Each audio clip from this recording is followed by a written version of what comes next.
You hear it all the time, right? That AI systems can think and reason. But what if that's not the whole story? What if it's all just a really, really sophisticated magic trick? Well, today we're going to pull back the curtain and show you a critical flaw in how these models work, a flaw that only shows up when you push them to their absolute breaking point.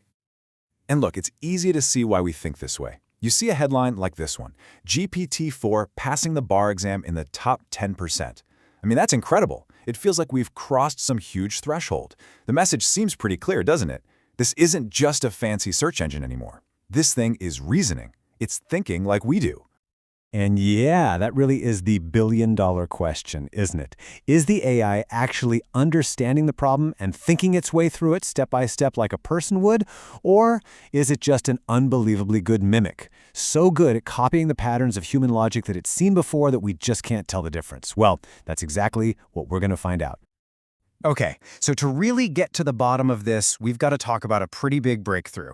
See, some clever researchers figured out a trick, a really simple but powerful way to get AI models to not just spit out an answer, but to actually show their work. And everyone thought this was it, the key to unlocking real machine thinking.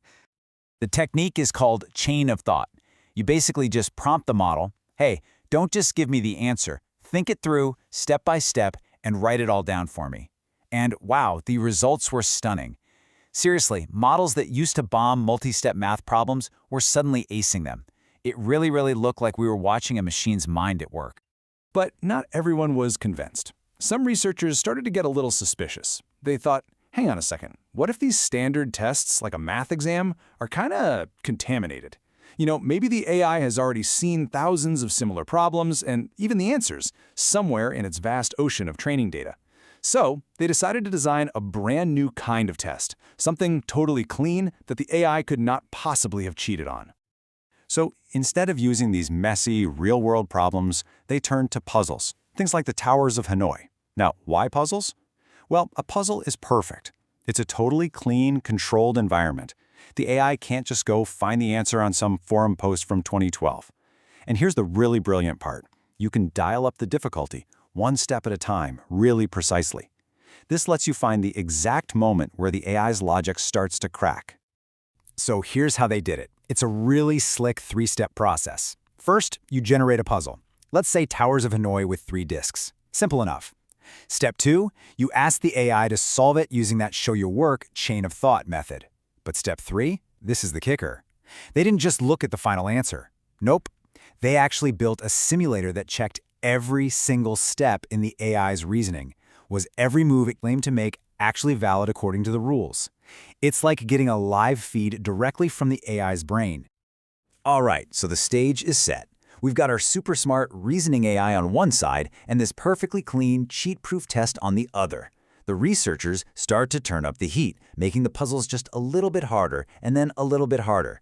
So what do you think happens? Well, at first, everything looks amazing. On the easy puzzles, just a few disks, the AI is just crushing it, almost perfect scores. Then they dial it up to medium complexity.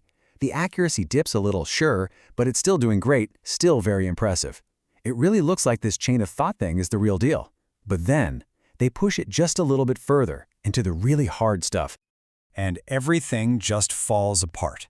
I mean, the performance doesn't just dip, it completely falls off a cliff. A total collapse. Once the puzzles hit a certain level of difficulty, the AI's accuracy drops to 0. Let me say that again, 0%. It's not just making mistakes, it is fundamentally incapable of solving the problem at all. So what this all revealed is that there are basically 3 different zones of performance. On the really easy stuff, a standard model that just gives you the answer can actually be better and faster. The reasoning model can kind of get bogged down and overthink it. Then you hit that medium difficulty sweet spot. And that's where the reasoning model is king. That step-by-step process is a huge advantage. But when you get to the hard problems, it just doesn't matter. Both the simple model and the fancy reasoning model fail spectacularly. All that extra thinking is worth nothing when the going gets tough. Okay, but here's where the story gets really weird. You would think that as a problem gets harder, the AI would try harder, right?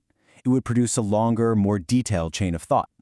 And for a while, that's exactly what happens. But then, right at that breaking point, the exact moment the puzzles become too hard, the AI's effort just collapses. the chain of thought actually gets shorter.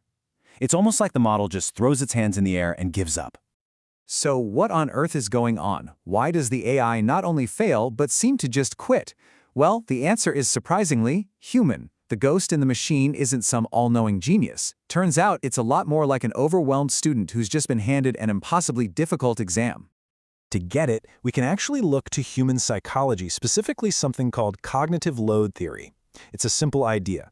Your brain has a limited amount of mental RAM, right? Your working memory. You can only juggle so many things at once. And when a task gets too complex and maxes out that memory, your ability to perform doesn't just get a little worse, it totally tanks. And that seems to be exactly what's happening inside the AI. The puzzle just becomes too much. There are too many pieces, too many steps to keep track of, and it completely overwhelms the model's version of working memory. It literally can't hold the whole problem in its head anymore. And just like that student staring at a blank test paper, it just shuts down. It abandons the attempt. And this really gets to the heart of the matter. Large language models are masters of what you see here, statistical learning. They are brilliant at predicting the next most likely word based on all the patterns they've ever seen.